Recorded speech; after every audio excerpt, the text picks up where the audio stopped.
Let's bring in our resource, Congressman Ace Barbers, lead of the House Quad Committee hearings. Welcome back to the Storycon, Congressman Barbers. Good afternoon, sir. Hi, Congressman. Hi. Hello, good afternoon, at thank you for having me again. Yes, first question, Yes. Congressman. Have we heard from former President Duterte? Has he confirmed for his attendance in your hearing? As of this time, wala pa kami natatanggap na confirmation mula sa camp ni former President Duterte. Pero sir, nag-interview siya sa SMNI nung Friday. Sabi niya, ang daming pinapatawag ng Quad Committee. Ako na lang kaya pumunta. Ako na pupunta diyan para malinaw lahat. Although he said it on cam, pero ingay, walang feedback sa inyo. Wala man lang abiso. Wala pang feedback as of this time, no.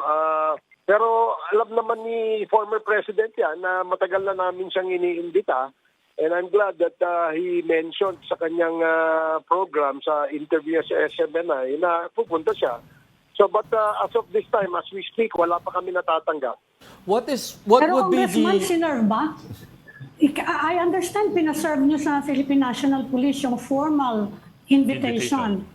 Na-serve ba Yes, yung no, invitation? Kasi baka yun ang sabihin niya.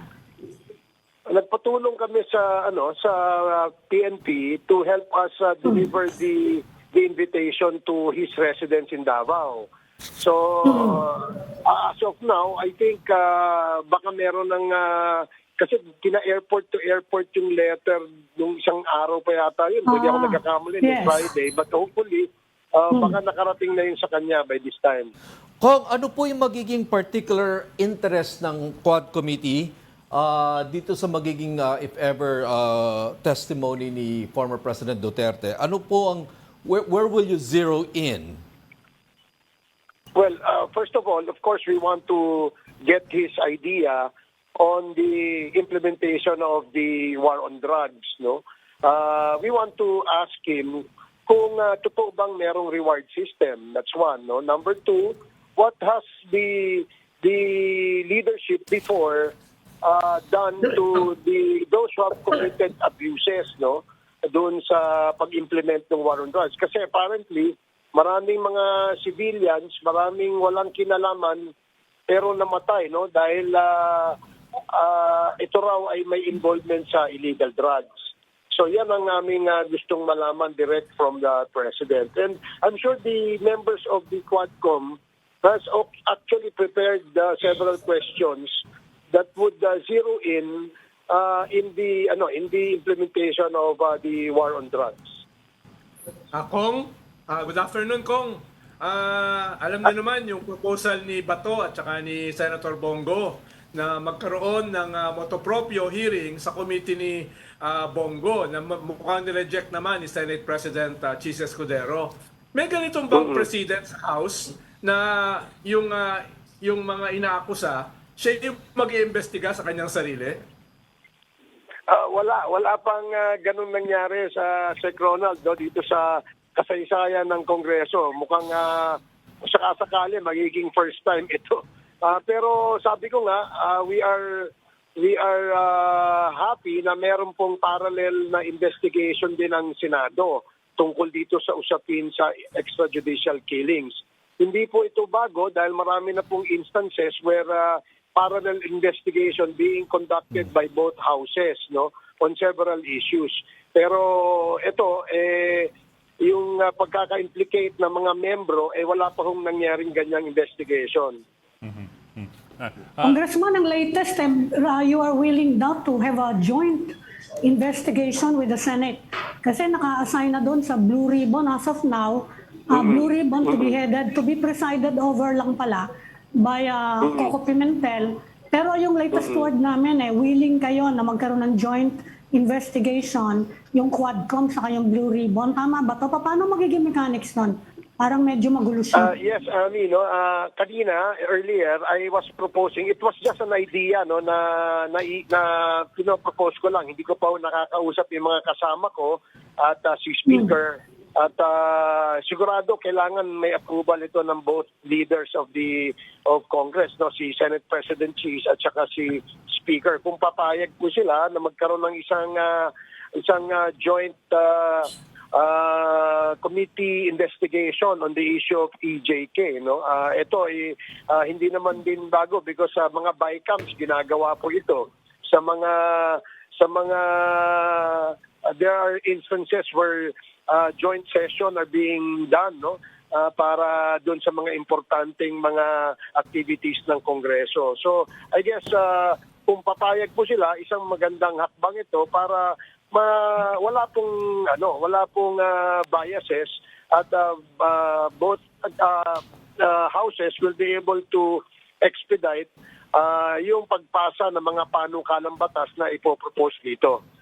Kong, I understand that invitations had also been sent earlier to Senator Bato de Rosa and Bongo, but these are all voluntary. These are not mandatory, or these are not subpoenas, not in any way, out of courtesy to your fellow legislators.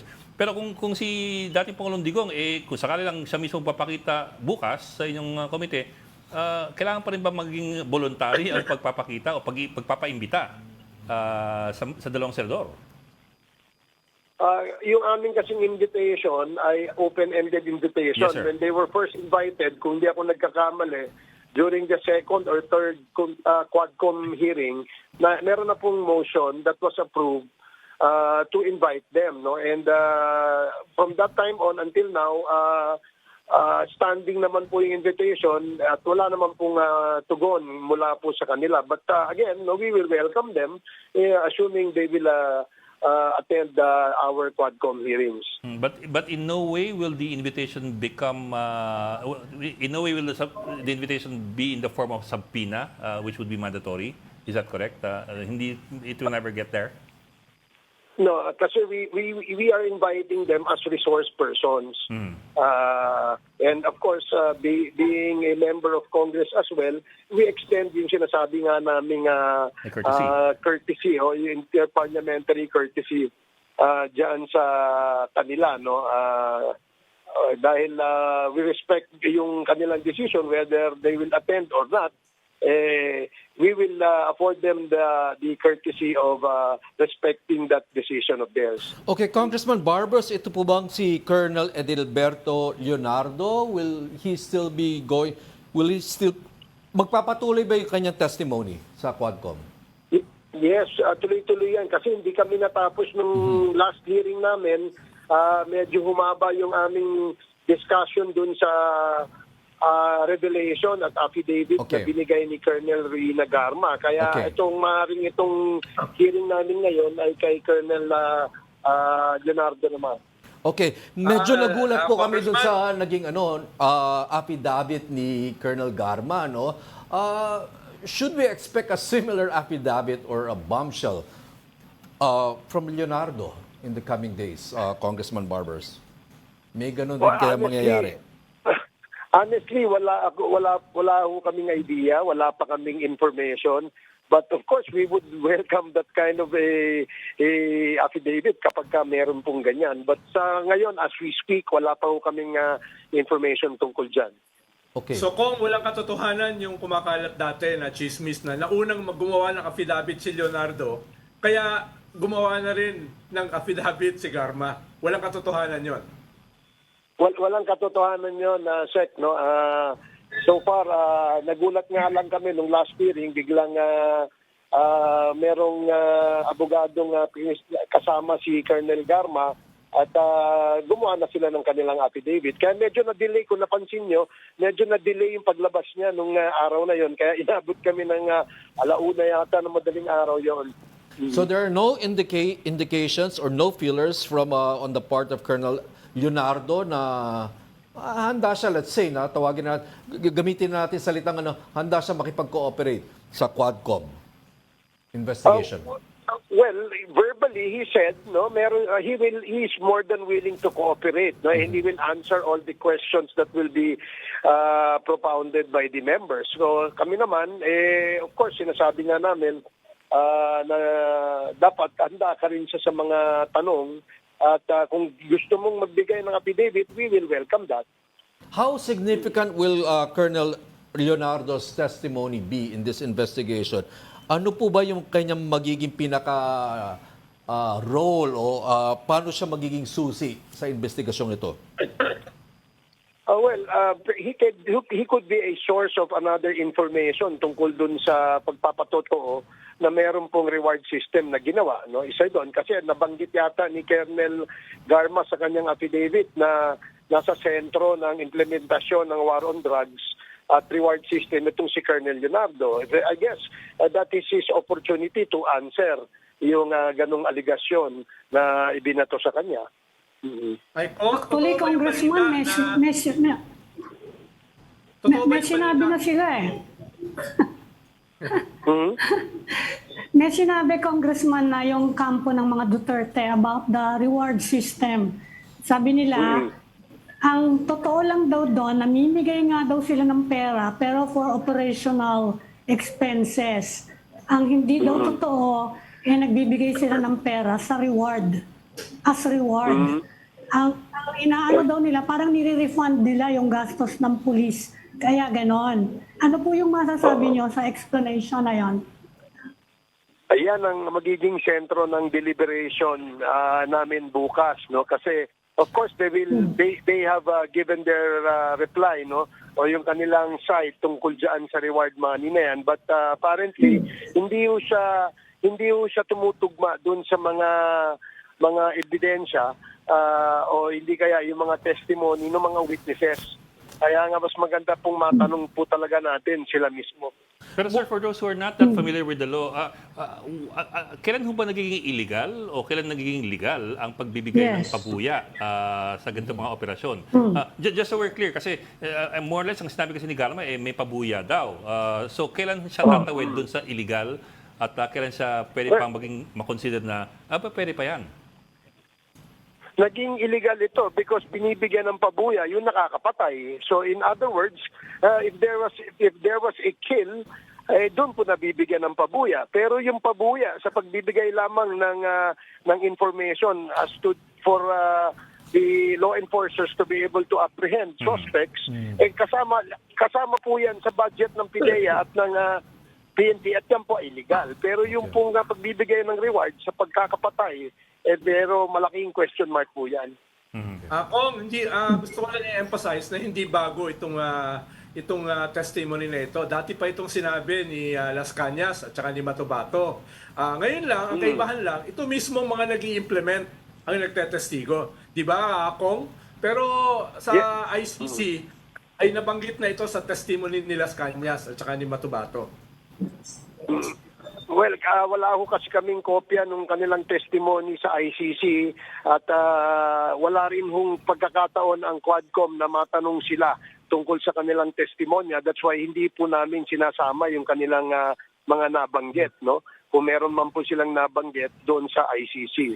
Kami ho ay limitado sa mga resource persons and witnesses that testify before the Quad Committee. Doon lang, parang yun ang aming limitation sa ngayon. Pero Kong, if you had the opportunity, would you, for example, consider the affidavit submitted by Las Cañas, it's 180 pages more or less, or even have him testify over Zoom if he is not in the country? Is that among the options that you are open to? Well, we wanted to invite Las Cañas dito sa committee hearing ng Quad. Kaya lang, I think meron yatang embargo because he's already out of the country and he's a vital witness of the ICC, I believe. Kaya hindi po namin siya ma-access. Hindi naman po, kahit naman magpadala siya ng affidavit, hindi rin po namin ma-entertain yun because we can never ask questions to him base dun sa kanyang isasubmit na affidavit. But would you be willing, for example, to invite him to give a deposition and be available for a question and answer by Congressman, even over Zoom, just in case that just in case he agrees to it? Would you be willing to extend that kind of invitation? Yes. In fact, we already did. We tried getting him, kaya lang hindi nga siya ma-access because apparently he's already out of the country. So if he's willing to make a deposition, and appear via Zoom sa committee hearing, if we're given that information, we will invite him. Congressman, kung sakasakaling matuloy yung joint hearing ng House Quadcom saka ng Senate, paano magiging mechanics noon? Saan siya gagawin? At saka in the first place, ang sabi naman nila Senators Bato and Senator Bongo, ayaw nga nila kayong harapin eh. Paano yung magiging mechanics kaya nung kung sakasakali? Siguro pag-aaralan muna namin yan, Ami, no? Kung paano yung mechanics dyan, paano yung ground rules na gagawin namin dyan. At siguro unang-una, tatanungin muna namin kung papayag. Kasi it was just an idea from me, no? Na naisip ko lang para walang usapin tungkol sa itong investigasyon na ito ay pampolitika lang. Itong investigasyon na ito ay walang pupuntahan. Mas magandang mag-usap yung dalawang houses, mag-conduct tayo ng isang joint committee investigation dahil ang issue ay isang malaking issue of national importance, itong EJK. So isang isang issue na dapat masolusyonan sa pamamagitan siguro ng pagpasa ng mga panukalang batas na gagawin ng mababang kapulungan at ng Senado. On a different note, kung more than a week ago, binanatan kayo ni ex-human rights lawyer Harry Roque. Yung ba ay nakaabot sa inyo? Sinagot nyo ba siya? Hindi namin alam yung sinasabi niya. Ano bang sinabi niya? Sabi daw niya, kayo daw ay sinuportahan nyo yung Tokhang before. No? At ngayon, kayo nag-iimbestiga sa Tokhang. No? Yun yung sabi niya. Hindi ko alam kung saan underground bunker siya nang galing nung sinabi niya yun. Alam mo, natatawa nga ako dyan dahil unang-una, yung sinasabi nila, nagbago daw yung aking personal na posisyon tungkol dyan sa war on drugs na yan. Sabi ko, ganito naman yung sagot ko dyan. Alam nyo, isa ako sa unang nag-appreciate at pumalakpak nung tayo po ay nakapag-dismantle, ang administrasyon dati ay nakapag-dismantle ng 30 to 40 clandestine shabu laboratories, no? Dahil nung una naniniwala tayo na ini-smuggle lang yung drugs, yung pala dito na ginagawa at na-dismantle ito ng PIDEA, ng PNP, kaya po pinapalakpakan ko yan. Yung pong nahuli ng mga high-value targets, mga drug lords na nakakulong ngayon, kinasuhan at nakakulong, pinalakpakan ko rin yan. Yung pong nag-introduce ng mga drug rehab center sa bawat probinsya, sa bawat syudad dito sa ating bansa, isang magandang polisiya at pinalakpakan ko rin po yan. So, ang hindi ko lang pinapalakpakan dito sa usapin sa war on drugs ay yung pagpatay. Ako po'y kumukondena na ang pag-i-implement ng war on drugs ay hindi ko kasama yung pagpatay sa mga walang habas sa pagpatay sa mga inosente. Kasi meron po na mga umabuso na mga kawani ng ating Philippine National Police at kawani ng PIDEA na ginamit yung war on drugs bilang justification sa kanilang pagpatay.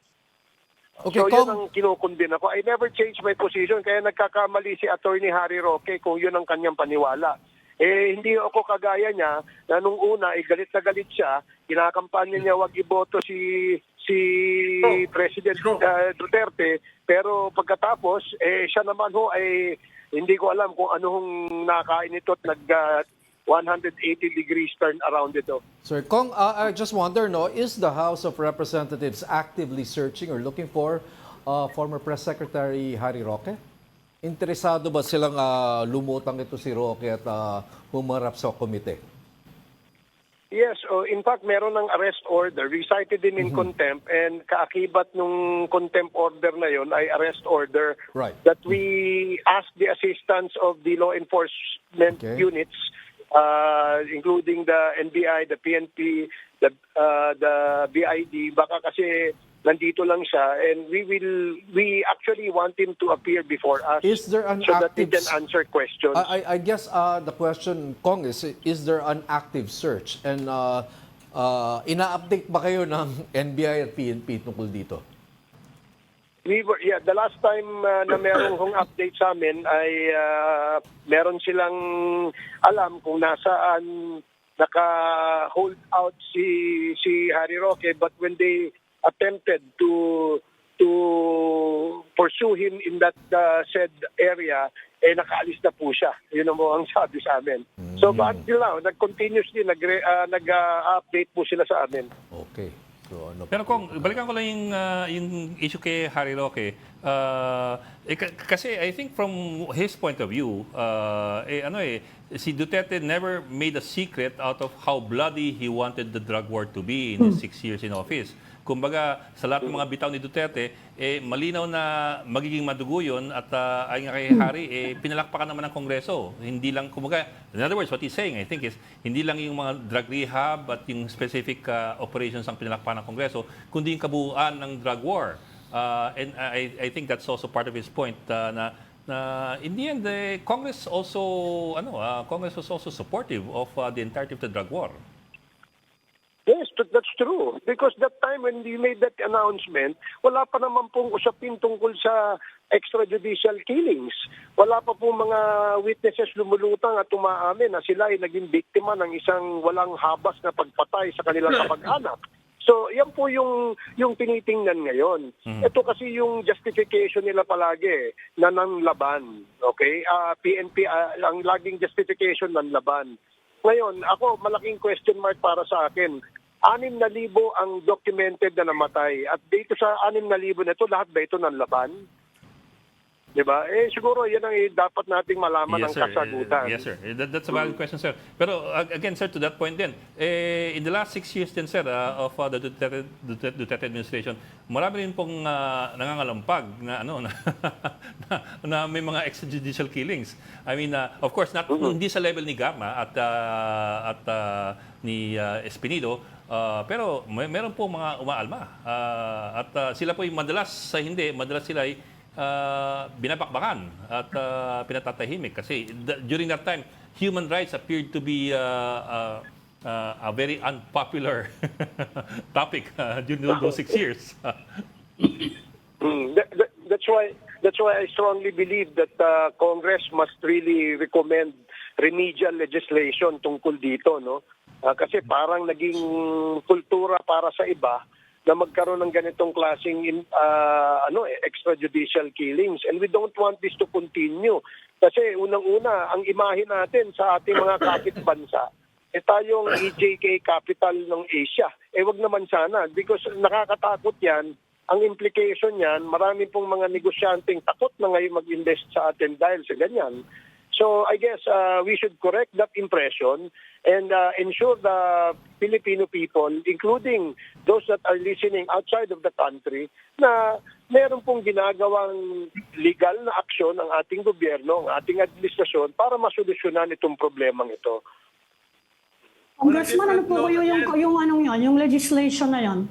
Yung balak yung legislation, kasi reporter pa ako, napakatagal na po nun Matagal yun. Reporter pa ako Meron ng mga salvaging Meron na yun, ang tawag noon sa EJK Napakatagal na po nun. Pero wala naman ako nakikita. Pinakamalala lang actually sa panahon ni President Duterte, pero even before then, panahon pa nung naunang Marcos, meron ng ganyan, nagtuloy-tuloy even after people power. Ano po kayang magagawa na legislation? Yan, talaga ako, I agree with you, Ami, no? Kaya talagang kailangan pag-aralan, siguro, pagtingnan mabuti, no? Kung ano ba, kaya nung last week, nag-file kami ng proposed legislation, clearly defining what are the parameters of the extrajudicial killings, sino ang maring mag-implement nito, at ano yung karampatang parusa dito. Of course, a lot of the critics would say, meron na tayong batas dyan Yes, we do understand na may batas. Itong panukalang batas na to, clearly defining what EJK is, hahasain pa ho ito, pag-aaralan, pag-iisipan pa ho ito ng mga miyembro ng komite, parehas sa Senado at saka sa lower house, nang sa ganun, mapagtibay itong batas na to, nang hindi na po mangyari ulit sa atin. No? I don't know, really, honestly, kung ano yung pwedeng gawin sa batas that will prevent this from happening.